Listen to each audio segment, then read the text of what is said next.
In a world where trauma is real,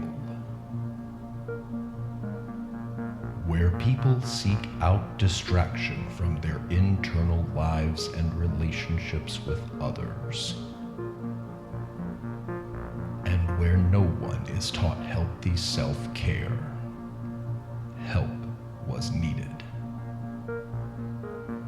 In 2019, the mission began. Find a way to help people understand and better their mental health.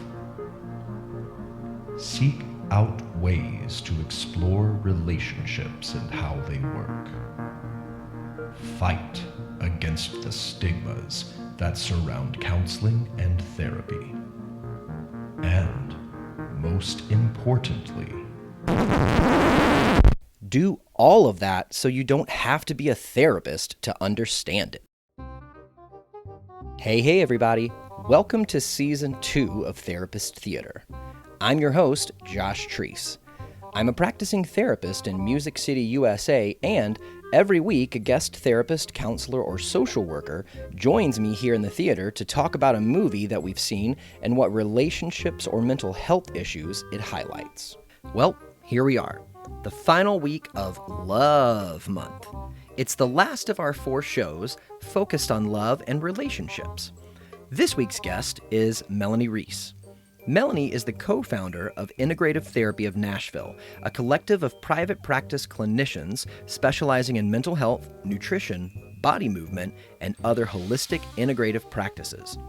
Melanie's clinical work focuses on trauma, women's issues, and chronic pain, with modalities such as Brainspotting, Mindfulness, yoga, and animal-assisted therapy.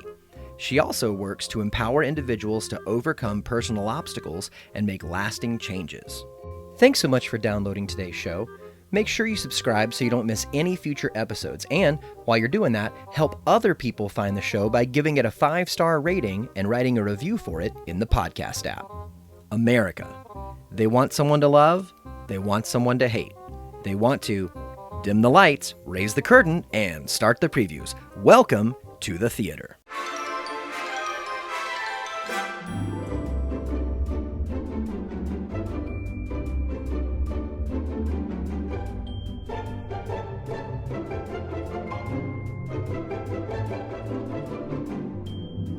Melanie.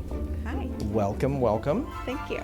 I'm so excited to have you in here today. I like to start every conversation out by learning a little bit about my guests and just finding out why therapy. Why do you do what you do?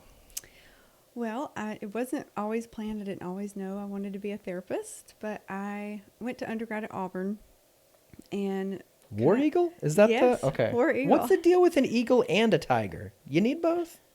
Well, it's War Eagle's more like our battle cry. Okay. But we actually do have a eagle, like a mascot that flies above. Nice. At the beginning of every game that flies around the stadium. It's a really fun, kind of gives you chills experience whenever you're at a game. But then we, of course, are the Auburn Tigers. Mm-hmm. We unfortunately do not have a real tiger. A real tiger. But there. LSU does. My wife's family are LSU fans, and they got one. I think that's inhumane. Yeah? To have one in but captivity. Keeping an eagle's okay?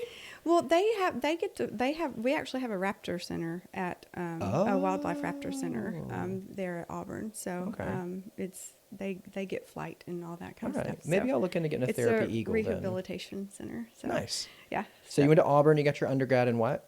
Human Development and Family Studies. Okay. Yes. That's a mouthful. Yes. We call it HDFS. Okay.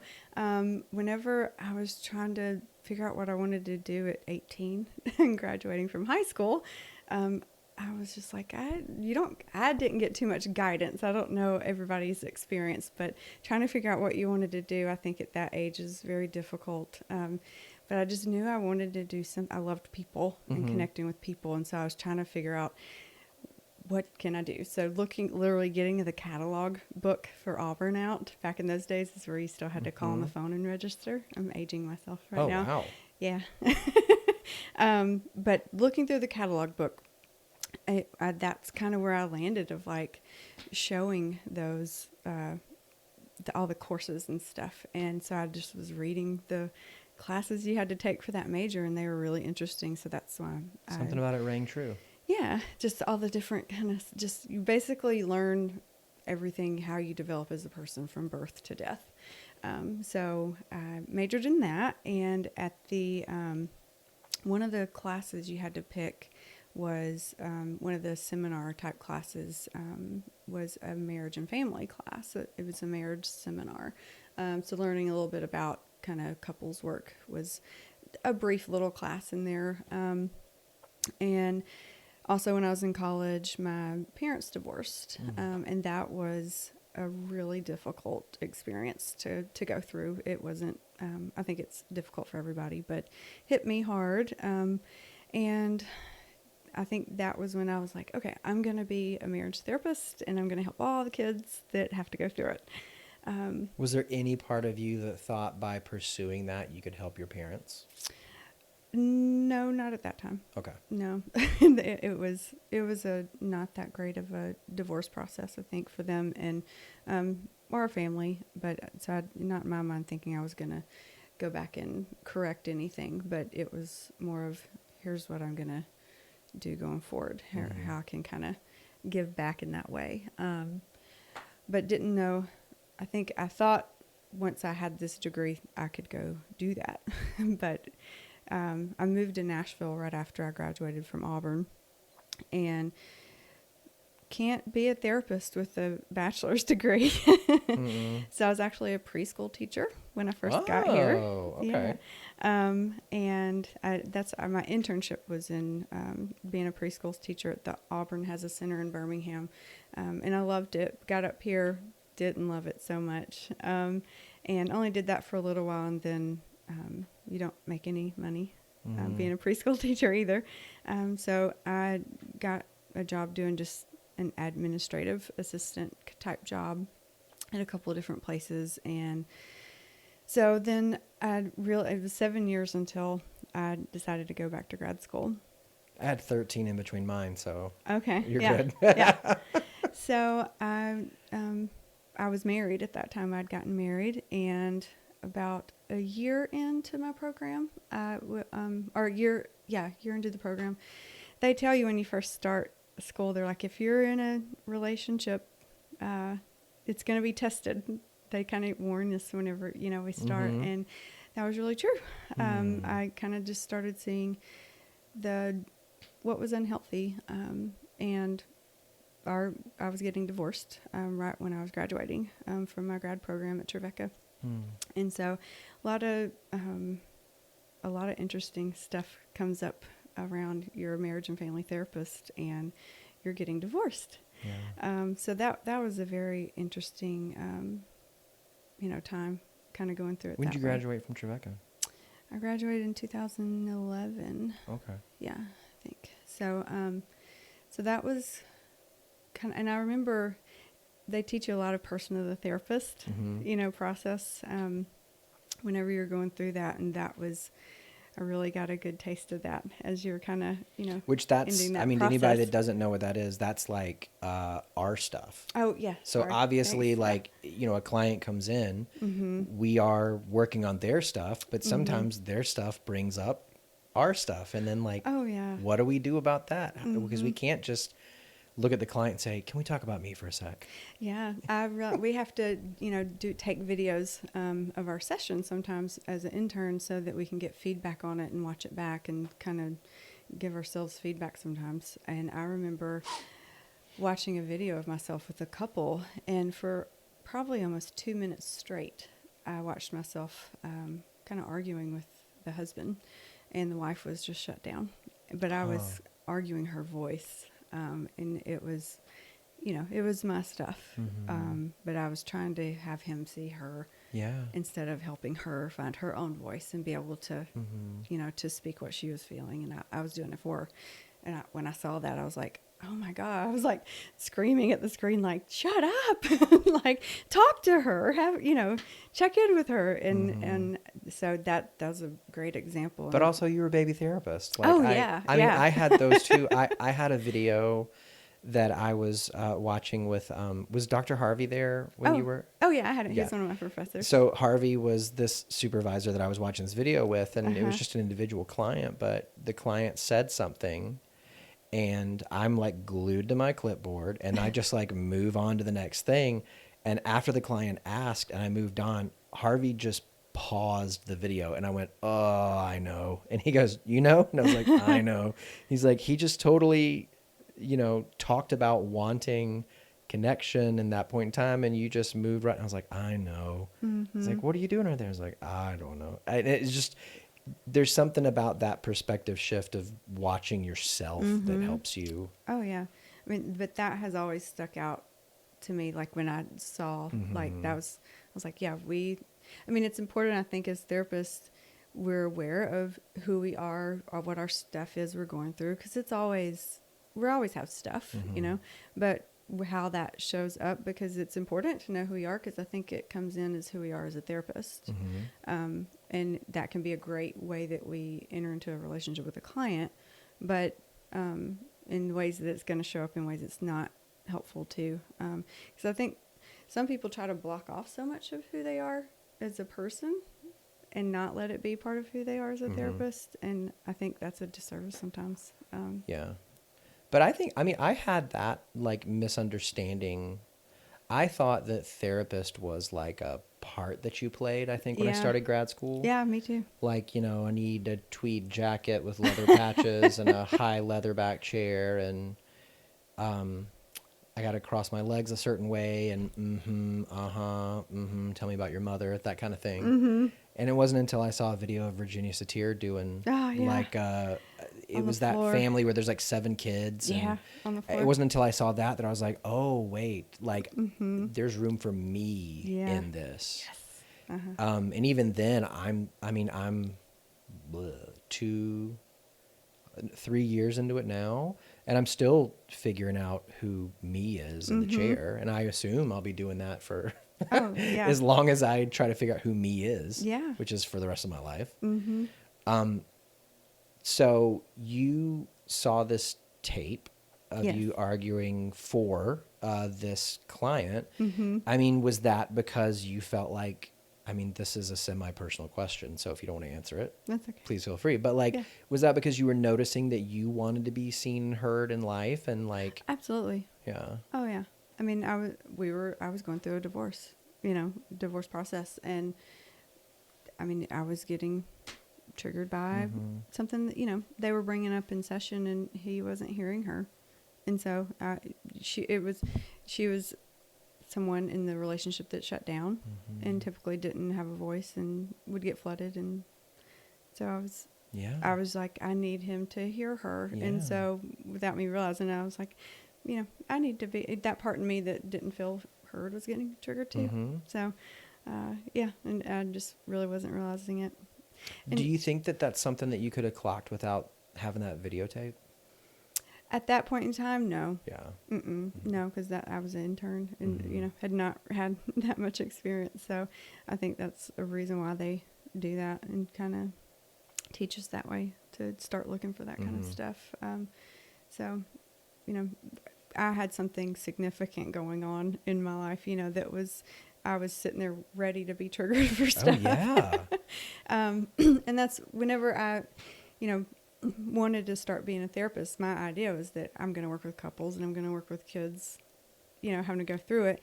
I don't work with couples and I don't like working with kids. Wow. I don't work with either one of those client bases. I tried working with, I never really worked with young kids. I worked with teenagers, and so with couples, I didn't think I was good at it.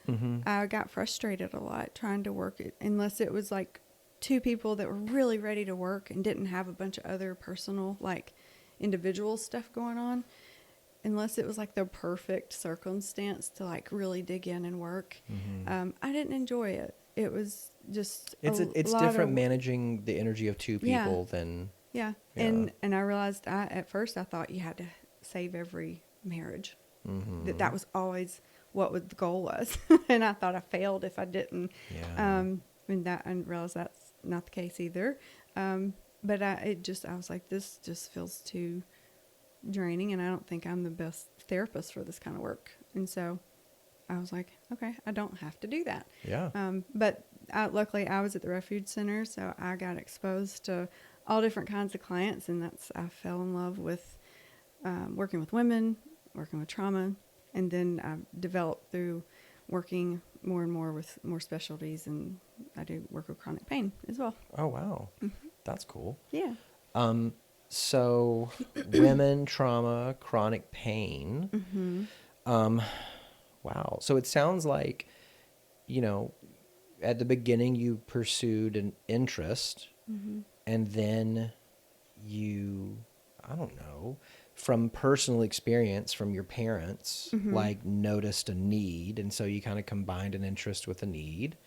And then, from your own journey and kind of like trial and error and stuff, just kind of honed down and narrowed down. Here's what I like, here's what I don't, and here's what I'm going to do. Yeah. I mean, with being at the Refuge Center, I was, like I said, I got to work. I kind of got all these crazy kind of cases, like the bigger cases you wouldn't necessarily get handed to you at first. But I was like, I love this. Like, I'm kind of naturally like to just explore and experiment, and not too afraid of like saying, I don't know, let's learn, let's figure it out.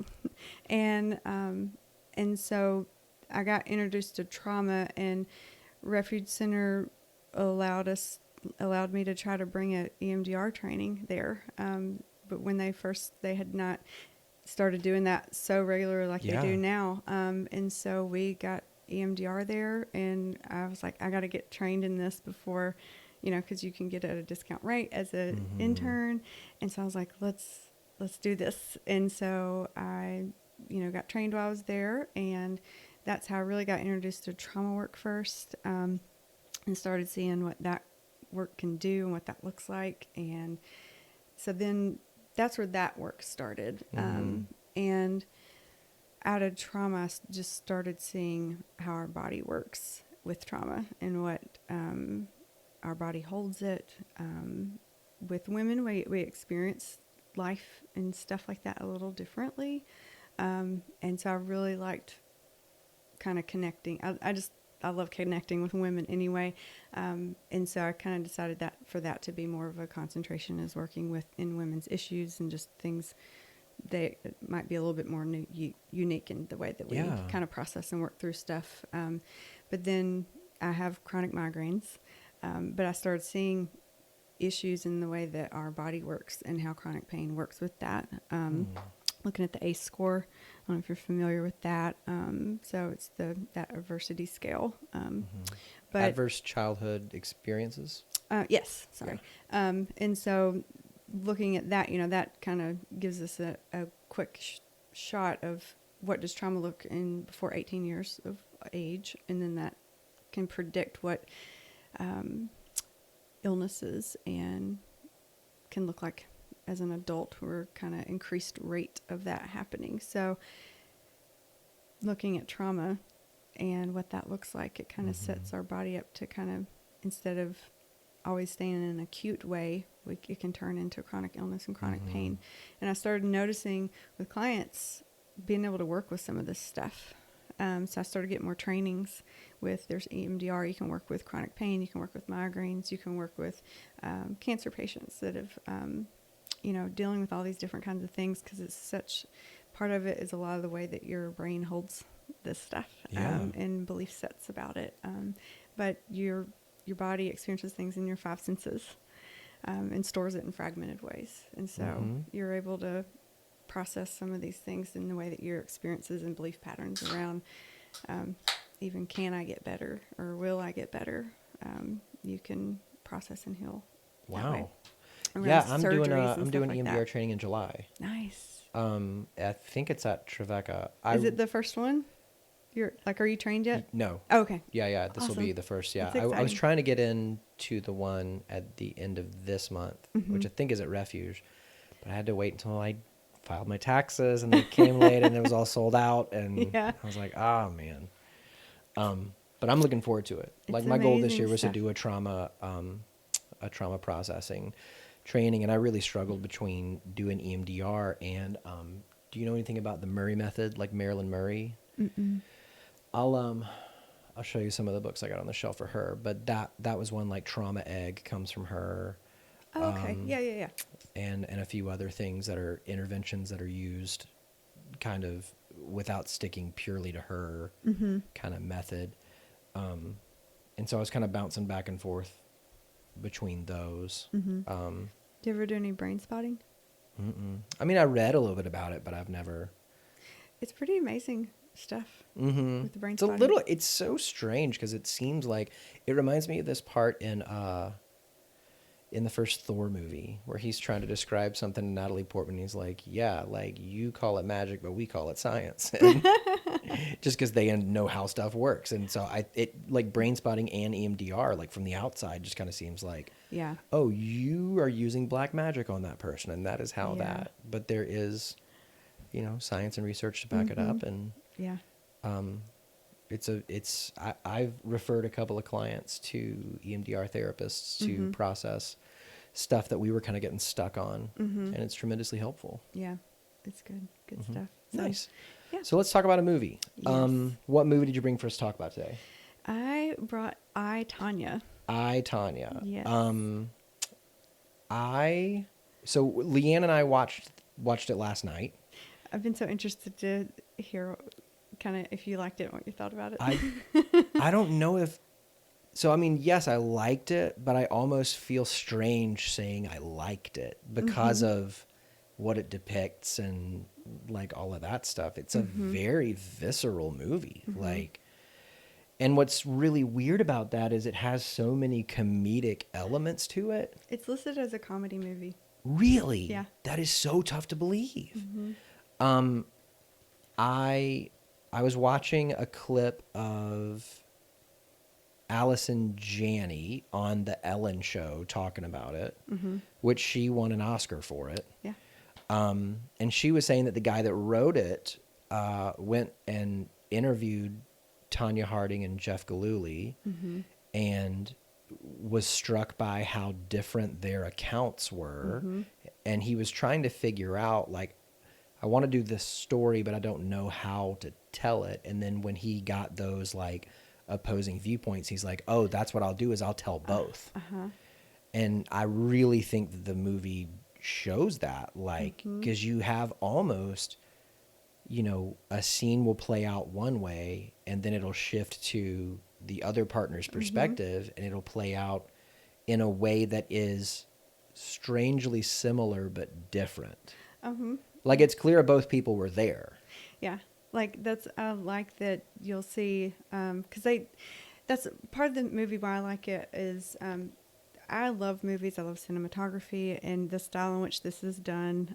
Cause they have where they talk to the camera, during parts of the while they're filming the movie, but then they have the interview type parts too.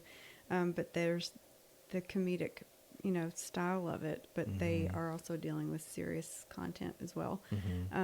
But like she was looking at he was given his account of saying she chased me through the house and shot a gun at me.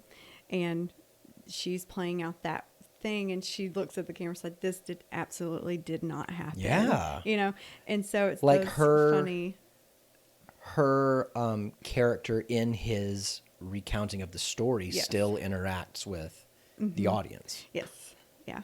And that's one reason I like is that they like play with memory because like Sean's giving his account to her supposed bodyguard, his friend that's just a goof, but he's giving, he has an account of the way things happened. And so it's just, it just plays with, someone's account in their memory. Yeah. So I'm kind of like, as I was watching this, and you and I emailing back and forth before we started, like, this is like love month in the theater. And so we're looking at, movies with love and relationships. And when you proposed, I was like, oh, does it have anything about this in it? And you were like, well, it's a lot of abuse, but she perceives it as love and is seeking love. And I thought, yes, that works. I kind of can't help but and especially since we're talking about memory right now, think back to Brett Kavanaugh's trial last year. It all runs to the whole news cycle of this whole Yeah. 4 years runs together for me. Yes. But, Dr. Christine Blasey Ford at one point spoke to memory and trauma. And so, like, as I'm watching this last night, one of the things I thought was, well, who's lying? Like, which one of them is just outright lying? And as I kind of think back on, how trauma and memory kind of play together, I kind of thought, oh, well, what if none of them think that they're lying? What if each of them is being as truthful as they can be? Like, that's how they rightfully remember it. Yeah. And when you're looking at types like abuse, like for her husband, he, in one of the interviews, he just straight up says, I didn't abuse her, I think. And that's part of the way an abuser thinks, is that they think the things that they're doing is them loving them, like helping them in some way, helping them. He was helping her be a better skater, or her mom. That's when she was doing those things. That's her mom's like, this is how I'm. Which she explicitly says at one point. Yeah. I think the movie does a really good job of like trying to, in the comments that the characters make here and there, whether it's in an interview or, in just a scene where they talk to the camera, they make comments where they're trying to call out something that might, be a little covert you can't really make, but they're trying to say, here's the point we're trying to make here by this behavior kind of stuff. Yeah. I think it does a good job of kind of calling out some of that stuff. Yeah. So I like that about the movie too. Yeah. I mean, it's very, very entertaining. No, I don't even like saying that. I mean, it hooks you in. It hooks you in.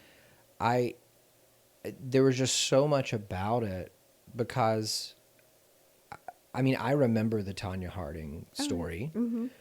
I was in late middle school, early high school. So like, I remember watching the Olympics. Like even before the scene came up, I told Leanne, I remember a thing with one of her laces breaking and then her skating to the side crying and asking to restart. And it was literally like that scene came on a second or two after I said that, wow.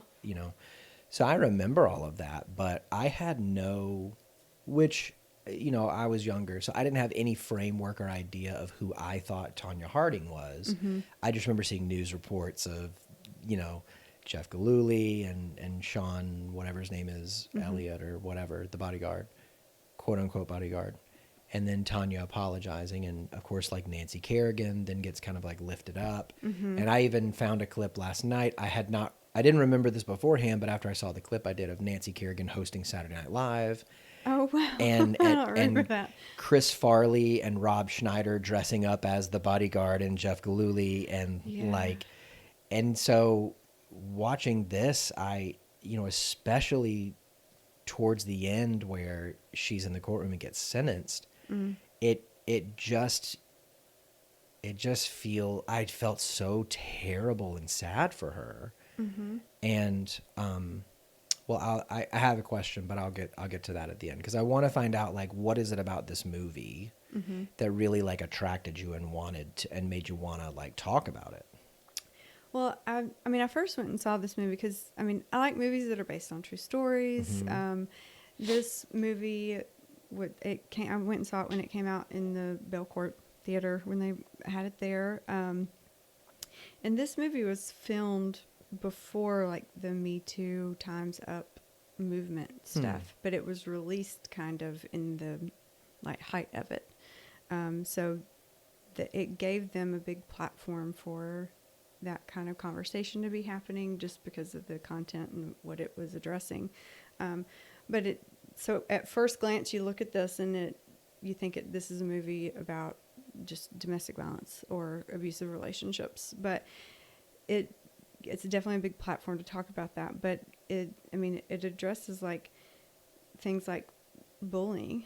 I think she gets bullied by a lot of people in her life, but the way the media, like the way they put any story and narrative they want a lot of times.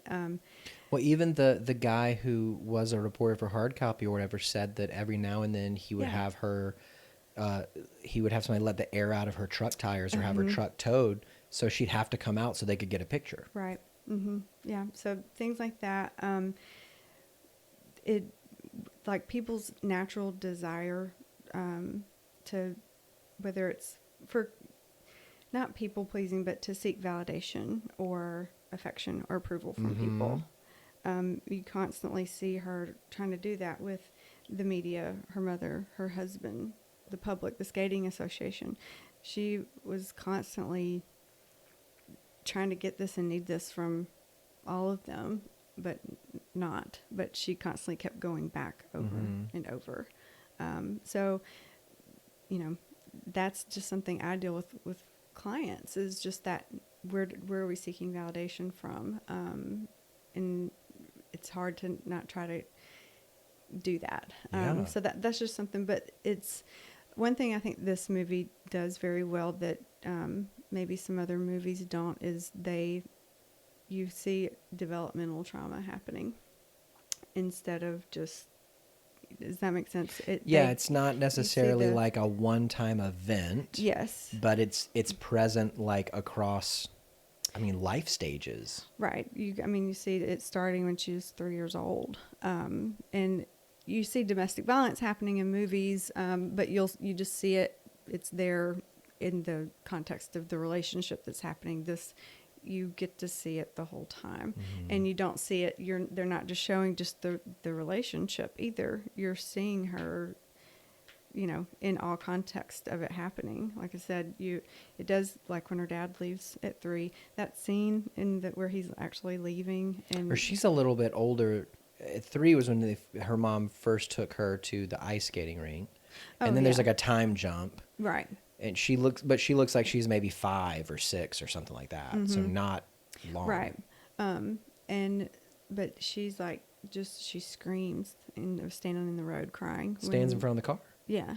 And then when he drives off, and she's that like, whew, that got me when her dad left. But seeing how each kind of thing happens for her, and in every context, her just trying to go after this validation, but in all these different things that just keep happening for her. So you're kind of seeing, like, maybe in a one-off event thing might have happened. It wouldn't have been if she would have had the right things around her. Maybe not so much, but then as all these other things in life keep happening, you kind of see this is a lifetime thing for her. And so I like how it does she a was good job. resilient as heck. Yes. You could, I'm afraid that this is going to come off as a pun, but I don't really mean it that way. But you could knock her down and like a weeble wobble, she just popped right back up and kept going. Like, she did not. Yeah. And that's what, cause I start, you can, when you start looking at the movie as a whole and trying to look at it through the lens of, okay, what does this movie really trying to say? Like her coach is the one that stayed with her, was always a really calm, because the mother would say some pretty vile things to her coach, and even Tonya herself fired her, would throw stuff at her, but her voice was always very calm and even toned, and she's always just very still. I don't know if you noticed that. She's always just standing very still. Even out on when they first came to meet her at the ice skating rink, she was still, and the skaters were going around her. Yeah. But after, the first Olympics she went to, and, she was kind of in a time in her life where things weren't that great, and she just kind of thought everything was over. And this was after she'd fired her. She showed back up to her work, Yes, she had, Tonya was going on a smoke break, standing in the back, and then the coach just like gets out of the car and starts walking up to her. And that's when she was like, the Olympics are in 2 years instead of 4. Like, here's some rules. And this is the only person that's provided any boundaries for her ever, but has stayed, consistent and kept showing up. And I feel like that didn't get paid as much attention to, unless you knew to look for it, because I think that's... Well, it's much less flashy. Yeah. But that the resilience thing was, I think, I mean, she was a part of that, but her skating was what was her. You know, that's what I think why she was so, is she found something she loved, because that's what gave her a validation feeling. And this is another part of the movie and the part of the cinematography I think I liked is her, every time she would start a routine, they started with the camera in her face. Mm-hmm. And always that smile. You would see that smile look. If she did something good, you'd look for that internal like light up. Mm-hmm. And her mom, you know, if she wasn't there, she was like, always, I want to see her face. Her mom would always want to watch and see her face. And her mom would never smile back, but you knew that's what she was looking for. I don't think her mom ever smiled, period, in the whole movie. No, no. But it was, they weren't trying to point out, and they never said anything about those things, but the way they filmed it and shot it, like that's, I don't know, I like when movies are able to, and like, sometimes tell a at the story beginning that of way. her routine, the camera would be almost like looking up from the ice, and she was looking down, and they got her face that way. Yeah, that's what I was talking about. Like, Yeah. she'd start a routine, and that was the camera shot you would get before. But then afterwards, anytime she was hitting something and something good, you could be like, and you could just see the smile come across her face that she was proud of herself. And it was like her mom was looking for that too. Did you Do you notice think that? there was an element that, maybe her mom was driven to, drive Tonya to do this? I'm looking up the mom's name, LaVonna. Mm-hmm. LaVonna Harding. Do you think that LaVonna was like, it was kind of like a living vicariously kind of thing? Like, maybe if she could get Tonya there, then she had achieved something, that she meant something. I think if I had to diagnose her, I would think she might be a little bit borderline narcissist probably. And I think that's probably part of that is, I did this, and that, so yes, if she does good, then that's an achievement of me. Definitely. But yeah, I think her being able to say, I give all of my money, everything I do goes to you, it's that everything's about her. It's not about Tonya. It's like, you owe me, Yeah. but also don't get too. One thing that I was struck by was how many, I'll call it mixed messages right now, were in the movie, when really they were double binds. So a double bind being, I'm explicitly telling you one thing, but then implicitly implying another. And the best example I can think of was, there was a part where Tonya and her mom were at the house. I think we're at the table, and the TV was on or something, and Tonya was eating cereal. So many scenes at the kitchen table. Yeah, and then Tonya got mad and was getting up to walk away, and her mom says, "Kiss your mother goodbye." And then she comes in to give her mom a peck on the cheek, and her mom pulls away. Yeah. And it's that message of, come kiss me, but I don't want it. And that's the nature of a double bind, is saying one thing but doing another. Oh, yeah. And I thought there were just so many of those throughout the whole movie. Well, yeah. And I mean, think about if we're going back to just why people stay in abusive relationships, it's not just a choice. Like, her mother knows, I think it was right before that happened, that conversation. She sees her black eye. Yes, she says, I can see that through your makeup. Yeah. And she said she fell on the ice. But then she said, I don't know, you're dumb enough to stay in a relationship, or I would never be dumb enough to stay in a relationship with somebody who would hit me. And then Tonya, replied back with, like, She mutters under her breath, I wonder where I got that from. Yeah. And then she turns around and said, well, maybe you should stay. You deserve somebody to hit you, to shut you up. That'd benefit me, or something like that. Yeah. And then as she's leaving, she goes, I'm supportive of this relationship, right? And so it just goes back and forth, even in that conversation of, like, she gets that message. Remember, she's a teenager, right? Yeah. And at that point, I think so, yeah. And so you see that all back and forth throughout the whole movie with her getting messages because the police see her when they get pulled over, and he had beat her or And shot her with the shot gun. towards her, Yeah, and and the it gun ricocheted grazed her. off the car and grazed her face. So she had blood down her face, and the cops see it but leave her there with it, and so she just is constantly getting those kind of messages of, Yeah.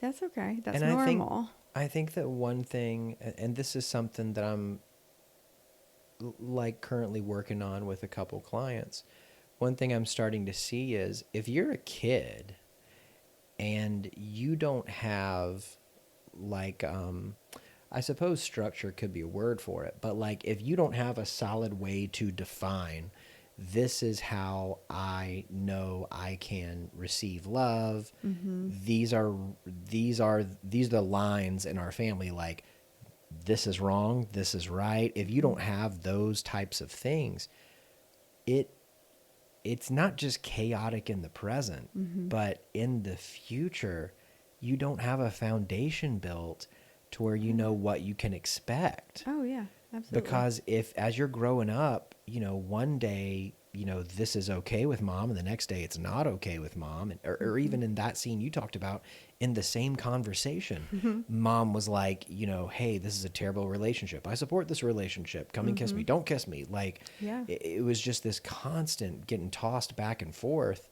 to where, there's the old adage, everybody makes sense in the context of their own story. Like, as her story progresses, I think it would be really easy to say, like, what in the world are you doing sticking with these abusive people? But then as you've seen the whole story, you go, oh my gosh, like, this is just her every day. Like, it's not as simple as you should choose people that treat you better. I would imagine that she probably thought, this is how people treat people.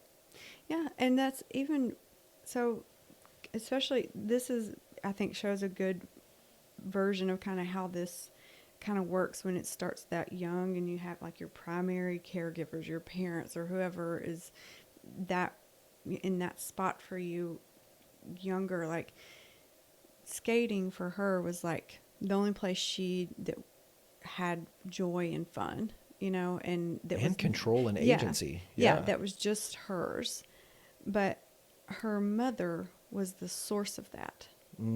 Her mother provided that for her, gave her all the money to do it and got her there, was at her practices on the sideline, even though she was, doing all, smoking her Pall Malls and cursing up a storm. And yeah. But she's also her abuser at the same time. So as a kid, you can't process the difference, can't separate the two, that's not because you would right, typically seek comfort from your primary attachment figure. But when the source of the discomfort, the source of the abuse is that person.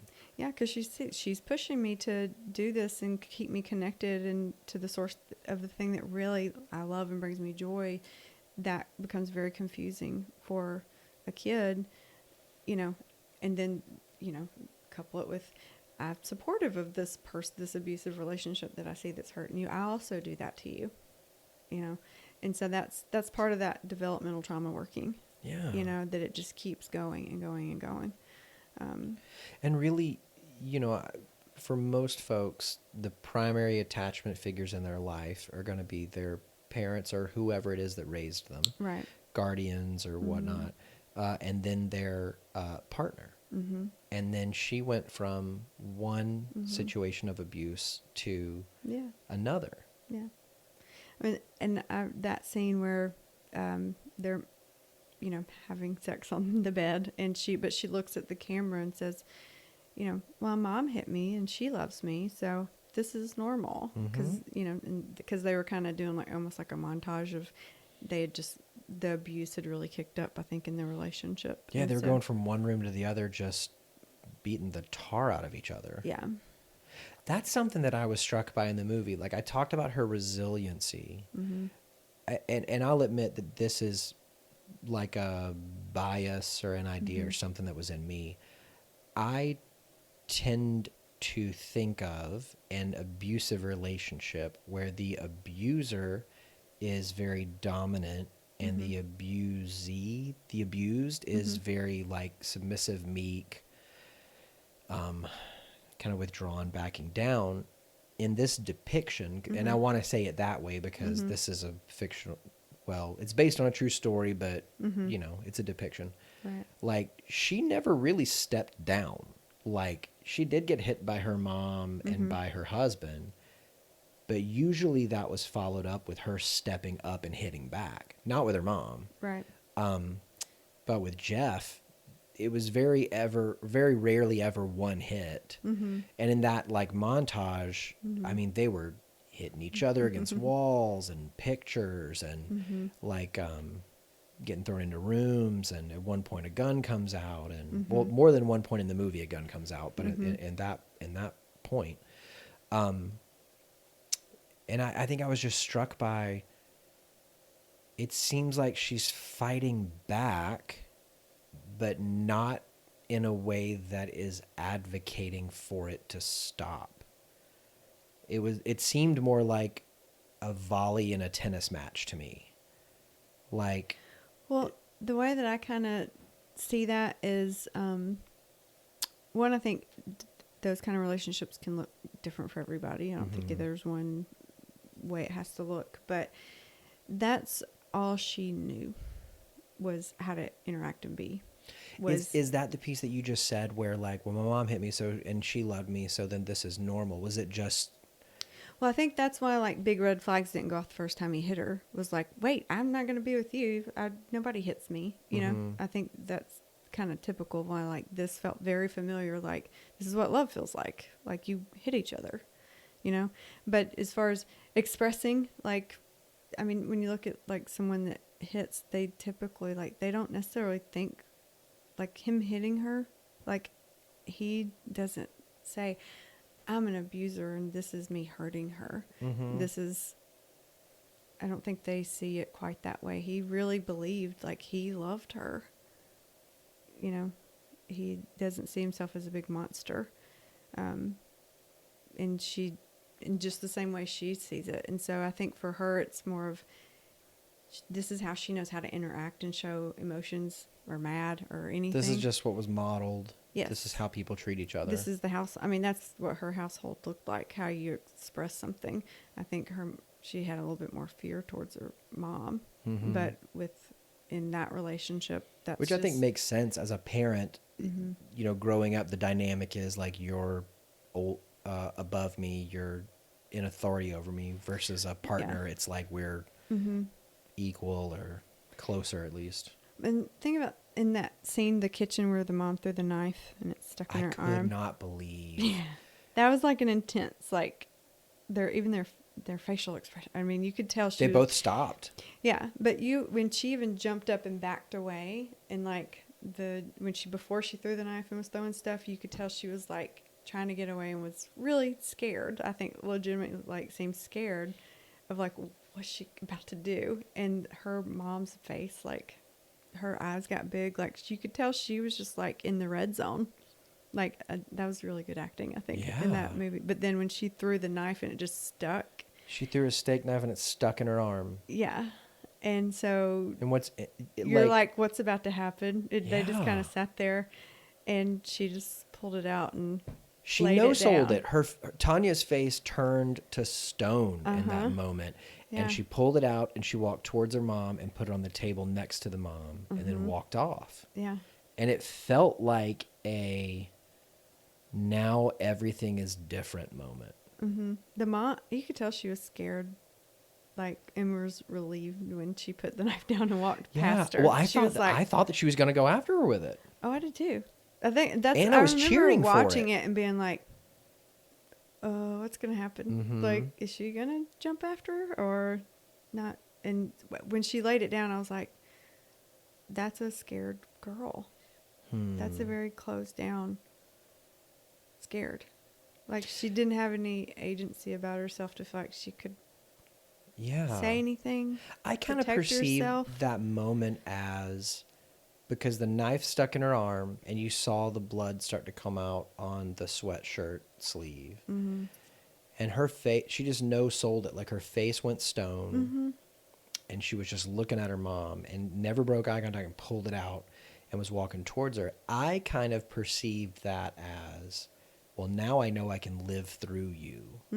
So now you have less power over me. Not no power, because her mom continues throughout the movie to show up and have effect. But like, I have now survived you throwing a knife at me.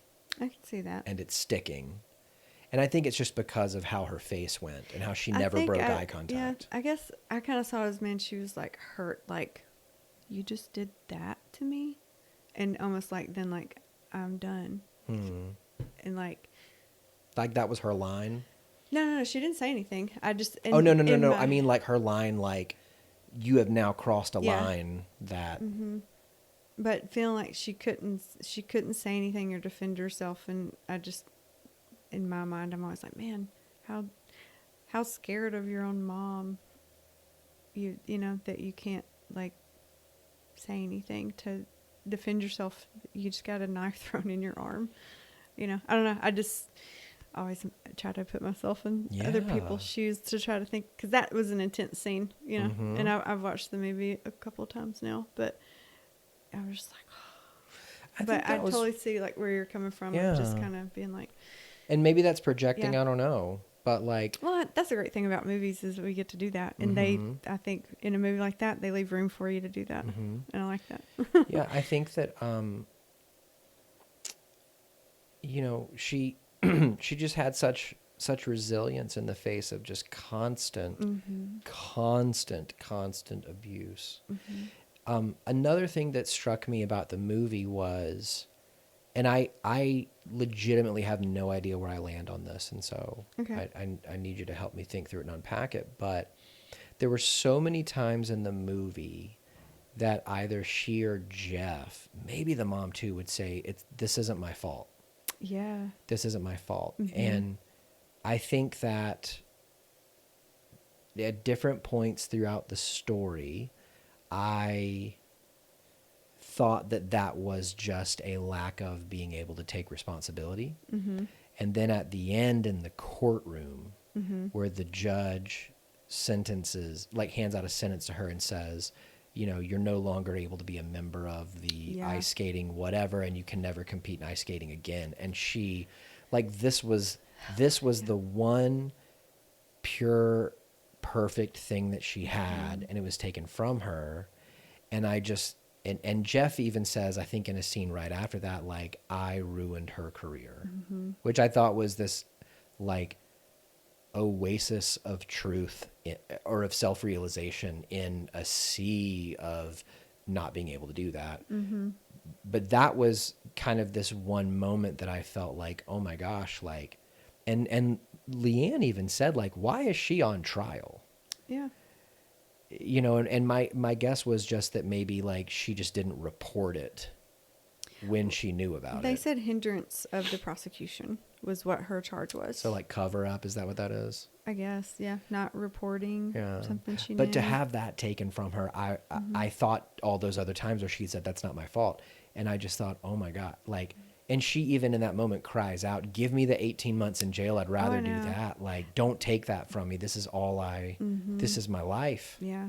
I mean, she was begging. I mean, being willing to go to jail, you know, that it was, I don't think it was just, you know. Yeah. So I think that, like, the part where I feel the tension that's kind of being brought out there is, the tension between taking personal responsibility, but also all of these terrible things that happened to her for her entire life. So, like, what is a person's fault versus what is the result of the environment? I mean, like, it's not nature or nurture. It was both for her. Like, she was in an environment and, you know, the nurture was smacking her around. Right. And so, like, what part is hers? Right. That's a good question.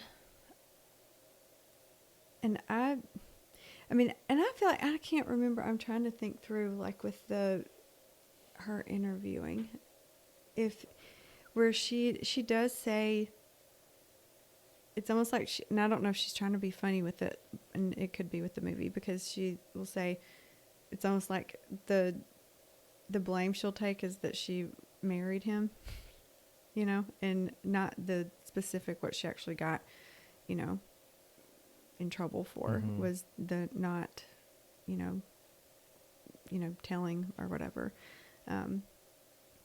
But to me, the way I took it is, and it could be, and I don't know, I know there's differences in maybe reality and then what this movie predicts or Depicts. Depicts. But going based on the movie, what showed in the movie, I feel like she's less to blame for the actual, if you're looking at just the events in Right. what happened with the Nancy Kerrigan, the incident they, call it in the movie.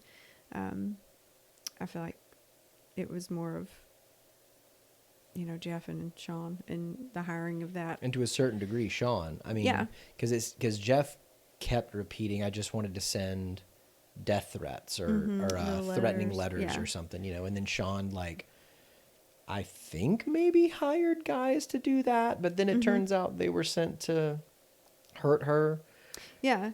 And then and then he ends up saying that, at one point it shows Tonya at a practice, I think in a mall, and a cop comes up and says that a death threat has been made toward Tonya.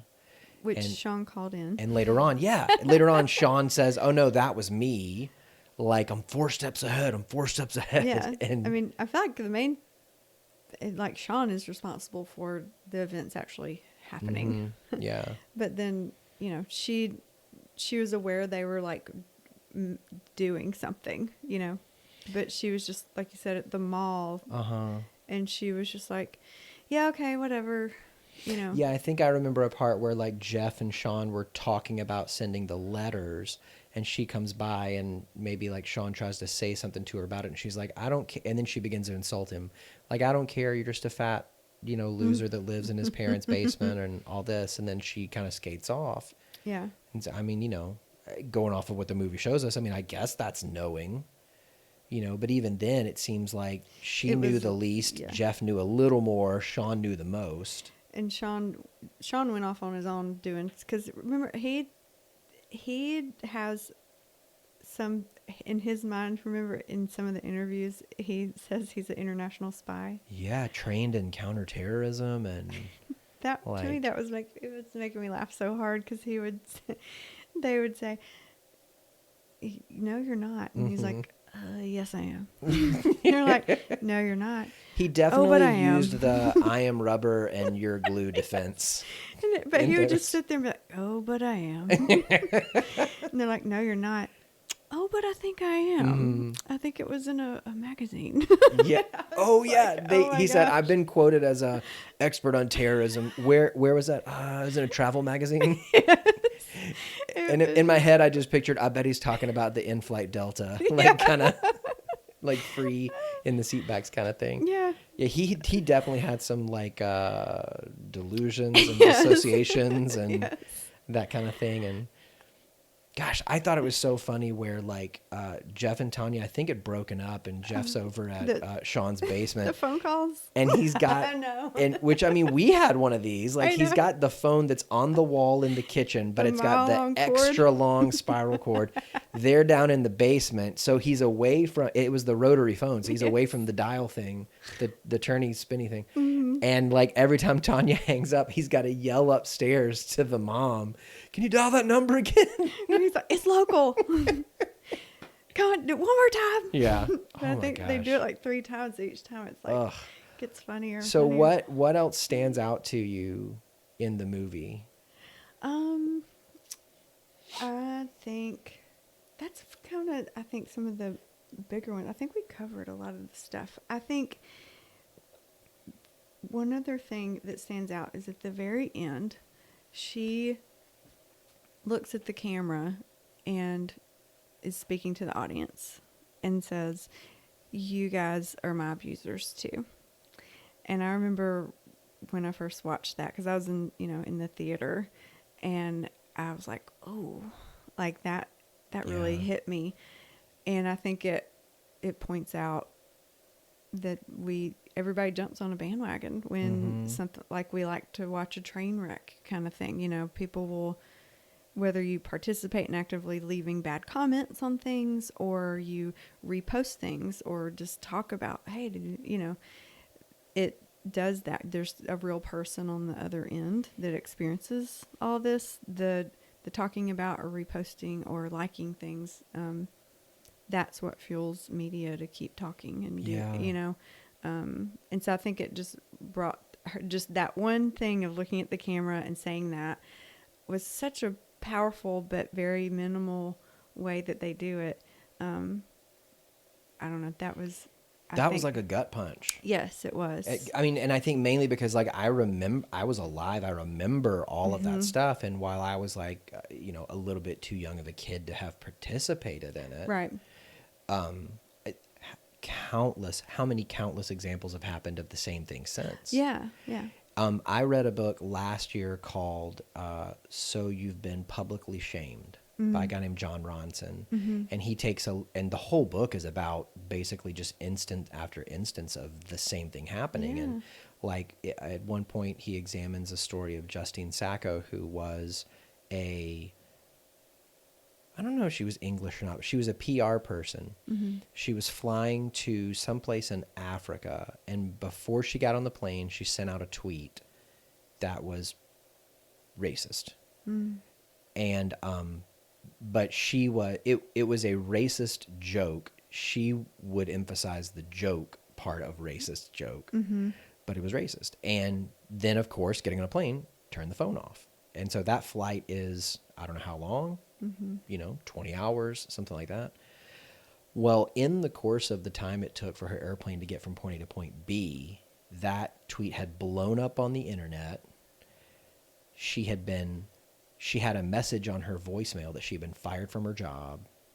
Like her whole life collapsed in the course of that flight without her even knowing it, without her participating in it. And so the book is kind of this examination of these public pylons and why they happen. And, I think in the past year, one thing that I've begun asking clients and really even asking myself is whenever we're talking about any kind of behavior, what's the payoff? Like, what are you getting from it that you would do it? And so, the book kind of examples, why do we as a collective people, because these pylons really happen almost like a mob mentality. Yeah. What's the payoff? Why do we do it? Why do we, participate in that? And it was kind of fascinating. And I think that that's what she's speaking to in that moment is like, hey, so clearly you guys have seen my mom abused me, my husband abused me, but guess what? Yeah. It was you as well. Yeah. And then you get that kind of like, postscript, like the little words kind of after the final scene where it says that she, I think, lives pretty close. Her and Jeff are divorced, but they live pretty close to each other, but don't have contact. And it says that she had like had 4 jobs. Like she does decks and she does like landscaping and this kind of thing. And that she has a kid. And it said that Tonya wants you to know that she's a very good mother. But she went to be a fighter for a minute. I remember the celebrity boxing that she did, and she fought. Do you know who she fought? Who that was? It was Paula Jones. It was one of Bill Clinton's accusers. Really? Yeah. Oh, wow. Yeah. So before you came in today, I pulled up on YouTube a clip that had scene comparisons, and so it had a scene from a movie, and then the real. I saw a little bit of that. I didn't watch the whole thing though. Scene underneath, but I remember because that came on Fox. It was celebrity boxing, and Tonya versus Paula Jones, and she did that. That was a real thing she did. But in the movie, like she kind of had said, like, well, fighting's what I know. Like, being physical and fighting. She was like, so why not go get paid for it? Yeah. And even Jeff said something along the lines of, maybe it was hard copy or something, but somebody offered him the chance to do commentary Yeah. I think it was maybe on her skating or something. And he didn't want to do it, but he said, but they just paid so much money. Yeah. Like, It was a hard copy, I think. yeah, like, how am I going to pass that up?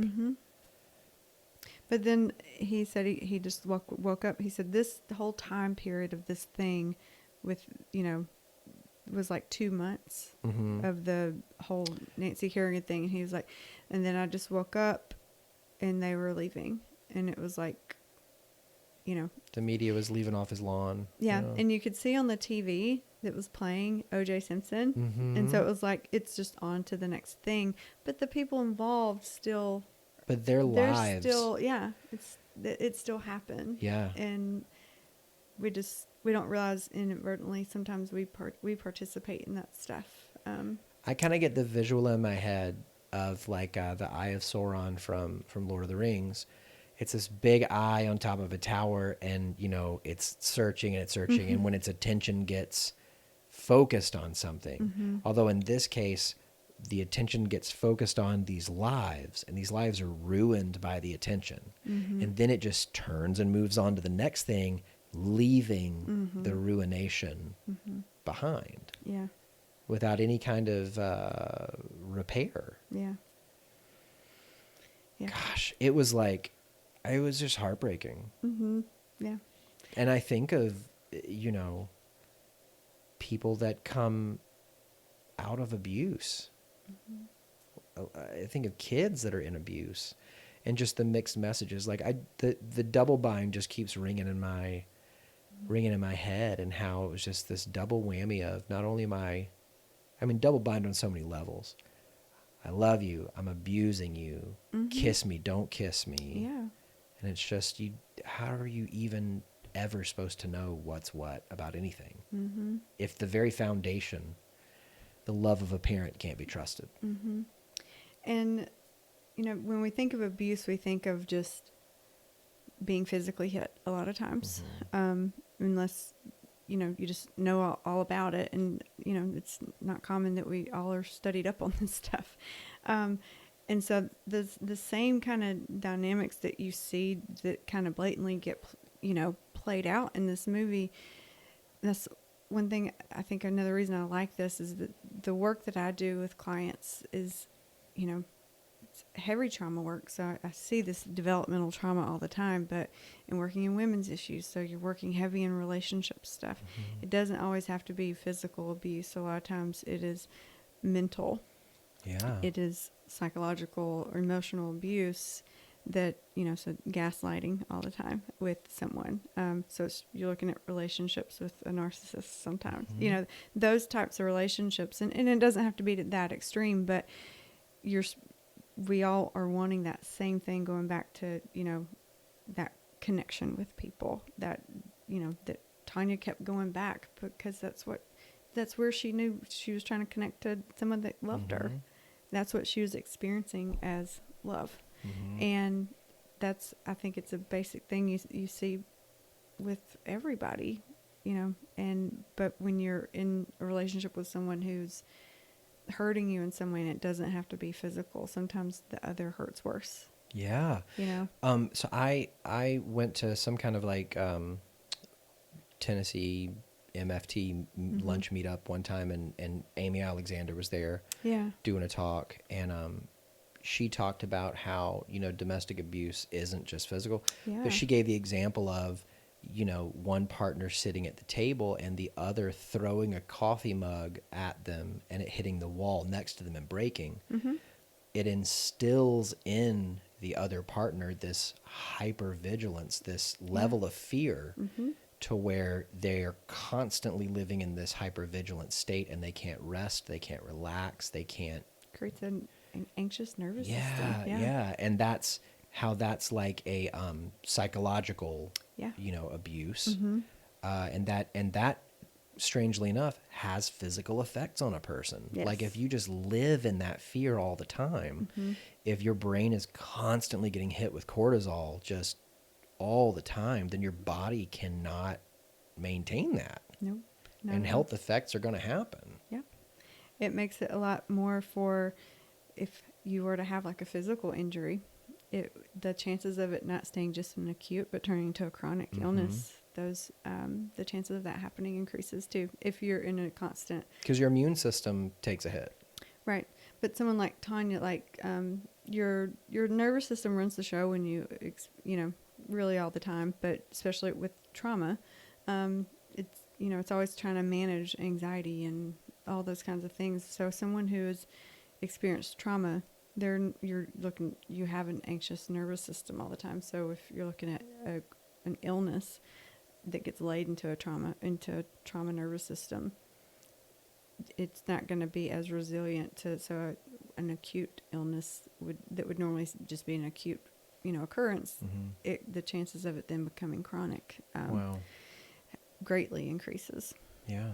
And so to look at the resilience of Tonya, that's the only thing you can point to is skating. Yeah. And that would have been her coach. protective factor. Mm-hmm. And then that was taken away.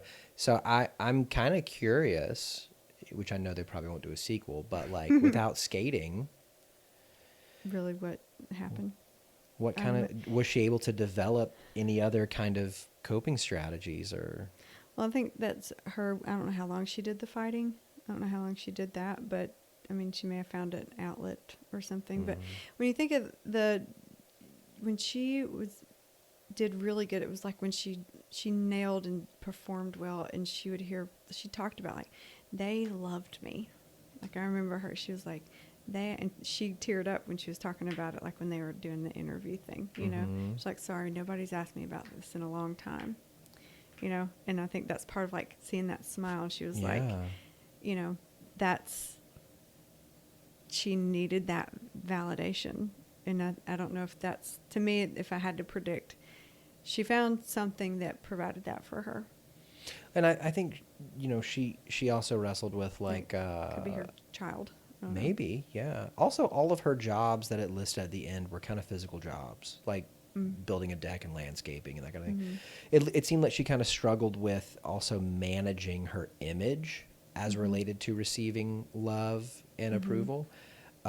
Like there's the part, I think it's right before the part with her shoelace, but she's in a mirror and she's like crying, and then she starts to force herself to have the big smile, and then she slips back into a cry and then forces herself, and then and it's kind of similar to what you were saying before. Every routine starts, the camera's on her and her face is kind of fallen, and then the big smile comes.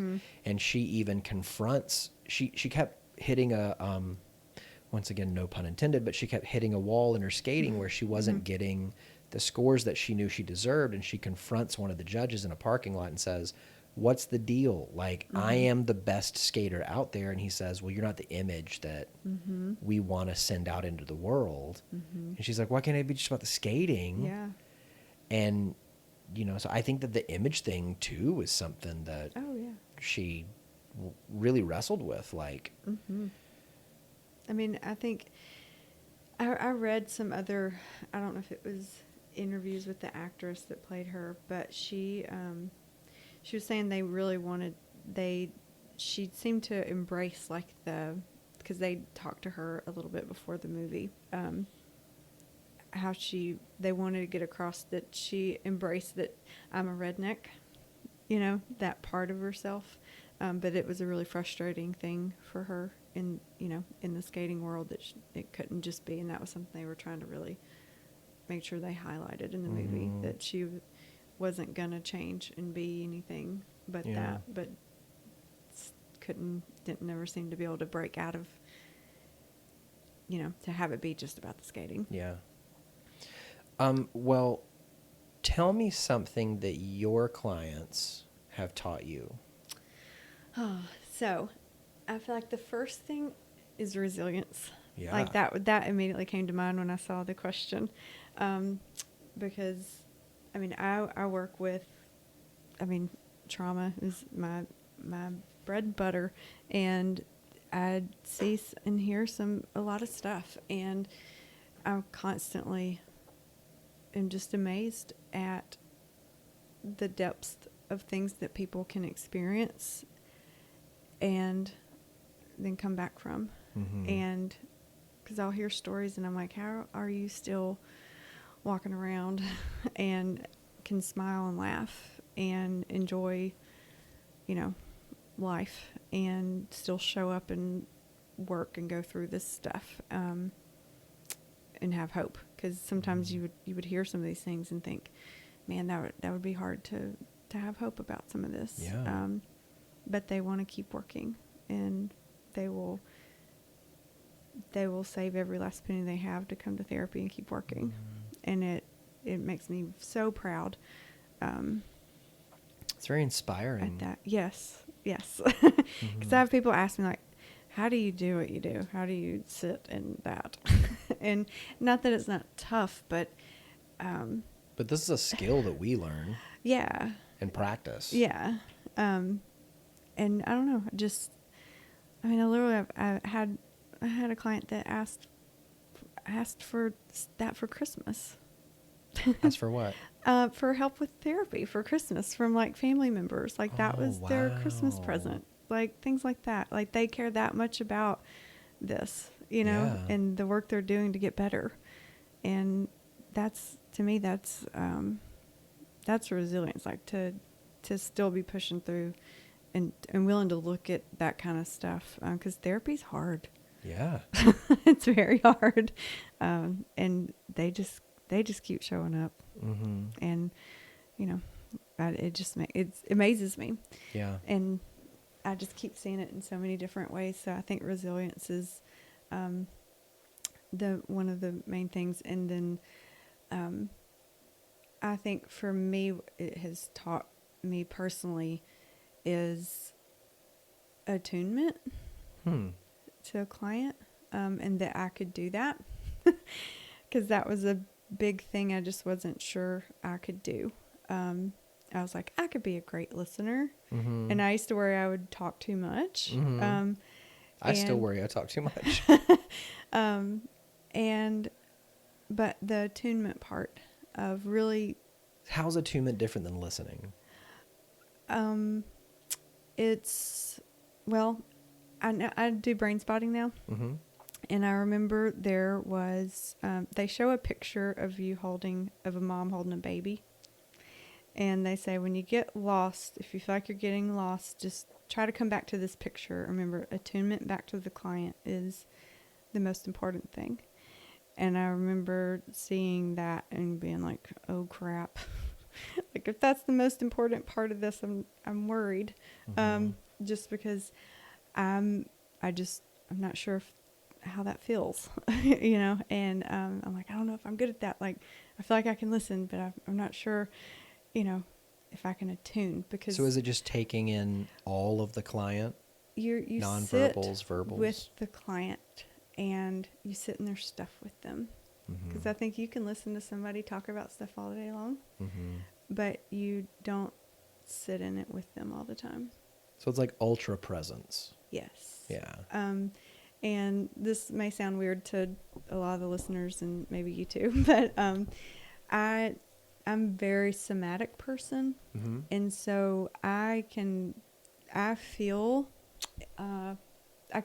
pick up and feel people's emotions in my body too. Oh wow! When especially when we're doing Brainspotting stuff, but just I can feel when somebody's really, really anxious, like my breathing can get off, or my heart rate can increase, and I'm not anxious, but I can just feel their stuff too. Yeah. And I've learned that's part of attunement. Yeah. So your mirror neurons are like super powered.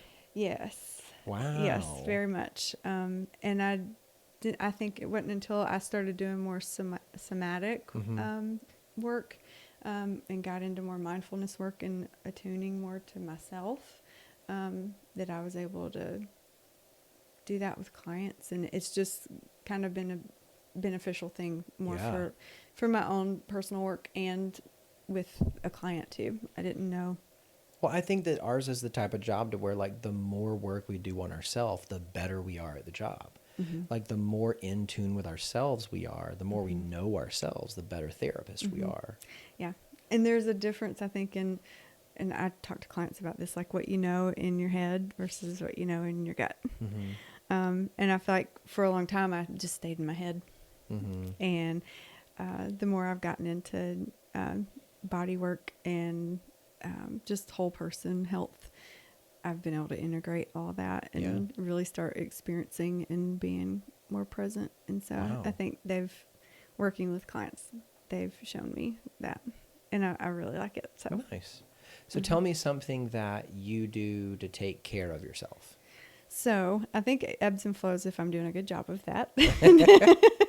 I had a couple of friends tell me not too long ago, they're like, you're not doing a good job of that. So I try that's kind of good that it shows if you're not, so the people you care about can be like, hey, yes, you gotta come on. Yeah. So it tends to be the busier work and life gets for me, I tend to just go into the zone and not take that much time and effort for it. I can let that slip. But I love brain spotting. That's one thing I make sure I do is I have a therapist friend of mine. We will trade off and brain spot each other. Huh. You can also self spot yourself. So I will. So I don't think that we've talked much about brain spotting on the show before. Okay. If you could, I mean, like a couple sentences as to maybe, we've talked about EMDR, which I feel like brain spotting is like a cousin of. Yes, they work David Grand is the one that developed this therapy, and it was developed out of EMDR.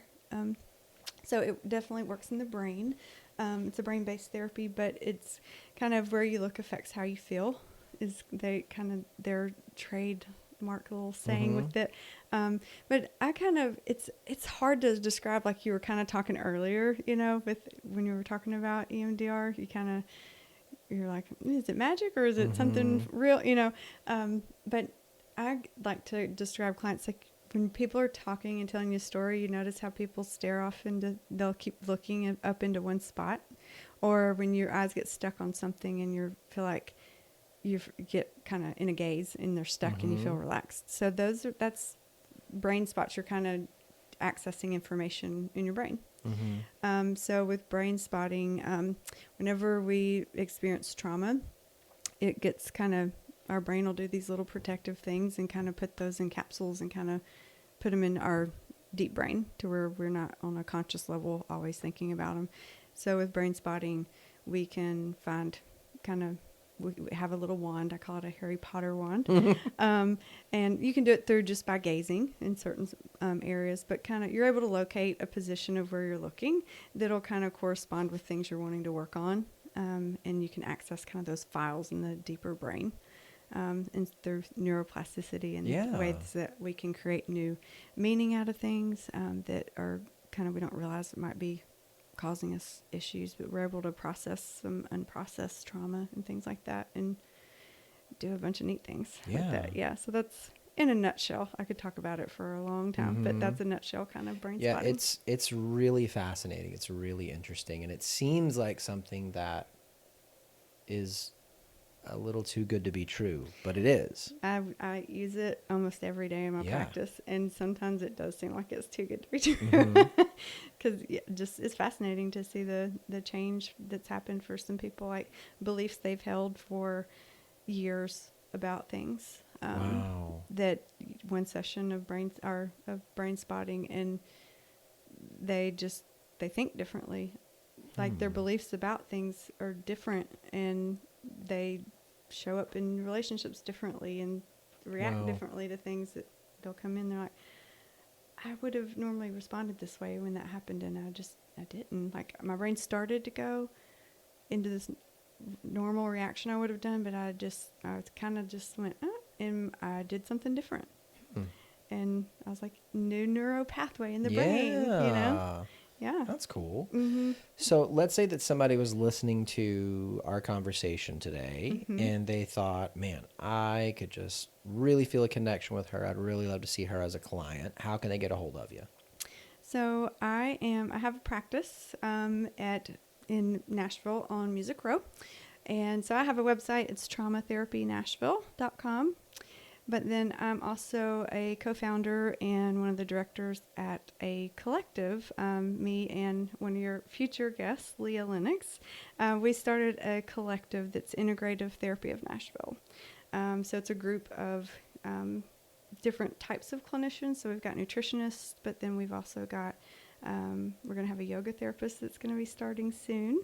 But we kind of treat the whole body. or look at the whole person. So that's kind of, I do trauma work, and coming out of that, you just kind of see how we disconnect from ourselves when we're working in that kind of stuff, and we've experienced it. Our natural thing is to disconnect, and so being able to create a connection again with our body, and you can't just look at just the mental part. It goes into every facet of our life when we're going through things. So that's why we have nutritionists. We're looking to still bring on, I'd love an acupuncturist. Oh.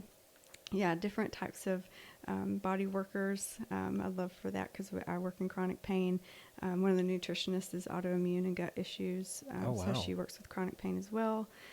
So having someone that works with, does body work and stuff like that. So it's really just a place for a whole person. But the therapists we have there, they work, we've got spanning all different kinds of mood disorders and couples and eating disorders, all that kind of stuff. So just kind of a one-stop shop. Yes, but we're all in private practice, so it's really nice. But we really it's a supportive, environment for everybody to be in. So almost more of a community than an agency. Yeah, we're definitely not an agency, but we're all like-minded in the way that we approach kind of treating a person, that it's not just this one issue that's coming in. Because I'll look at I'm not going to specialize in eating disorders. I know enough about it to know what it functions and that, this needs to be looked at. But I specialize in trauma. And so I'm going to work in the trauma, but we're probably going to trigger this eating disorder while we're doing it. So I need you to be working with someone else that can help you with that while we're doing it.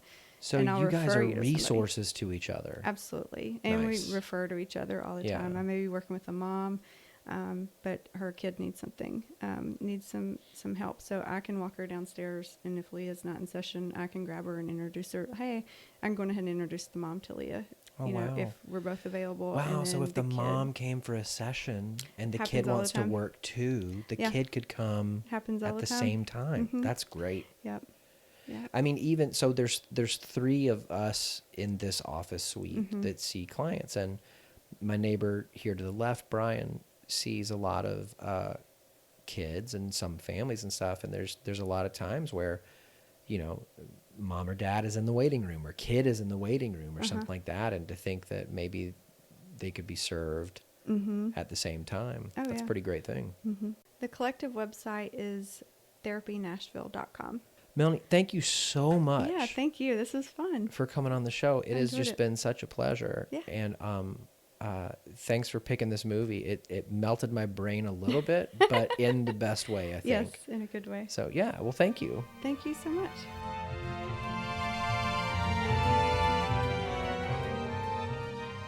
Hey, everybody. Let me just start by saying that I really enjoyed talking with Melanie about this movie. I said towards the end of the interview that this movie, Tonya, slightly melted my brain. And I think what I mean by that is that it was a movie that was very entertaining and at parts very funny, but dealt with a subject matter that is very serious. And my brain kept kind of having to switch modes between I'm laughing at this other thing's happening. Is it okay to laugh at that? I don't want to laugh at this. And it was just challenging to, I don't know, really stay in an analytical mode when thinking about the episode while I was watching the movie. And I've had guests before that have said that in preparation for the interview, they've watched the movie that they selected multiple times, watching it one time kind of as I'm just going to take this in, watching it again, looking for specific things that they knew they wanted to talk about. And maybe that's what I need to start doing too. I'm not really sure, but Tonya, great movie, important subject matter, and I really enjoyed talking with Melanie about it. And I think that something that I can't say like learning lately, but I guess I was reminded of again this past week, as well as I've been on a journey of learning more about it the past several years, and that's this. The cycle of abuse and abuse in the context of relationships, whether it be physical, verbal, emotional, sexual, the cycle of abuse is complex. And here's what I mean by that. It's never okay. It's never the person who's being abused's fault. But looking at Tonya, we see that it wasn't just as simple as, hey, Tonya, you're being abused. You need to get out of here. That wasn't something that registered in her mind, and it wasn't something that I can't, at this point, I can't remember if anybody else was saying to her. I know her mom didn't say it. Certainly Jeff and Sean didn't say it. Her figure skating coach didn't say it, which she may not have known it was going on.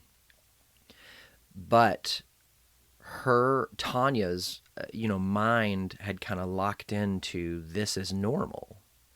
And so it's not just as simple as saying you need to get out of here. And something that I've, been learning over the past couple of years is there is this thing inside of me that wants to jump in front of somebody and kind of shout, this is not okay. You need to just make a decision, without realizing how complex it is. And it's not as simple as a binary light switch kind of, you're in it or you're not in it.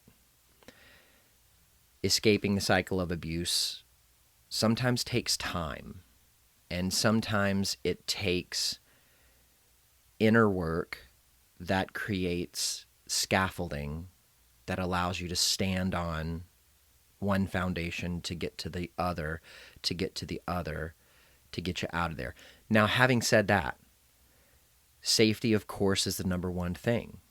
So if I had a client come to me and say, Josh, I'm in this relationship, there's abuse going on, even if, as a therapist, I wasn't sure if in that moment, in that session, I could help them come to the point where they realized they needed to leave the relationship, the first thing I do is kick into safety plans and making sure that they're physically safe, So that's obviously the number one, because if a client's not physically safe, it doesn't matter what kind of work remains. They're not going to be able to do it if they're not physically safe. So that's obviously the first priority. So I think that this is something that I want to continue to learn more about so that I can do everything I can to help people who have a need, who need that help.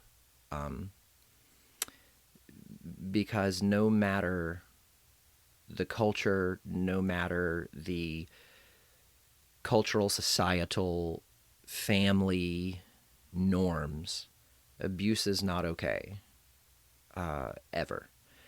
And everyone deserves to be treated with love and respect, and to be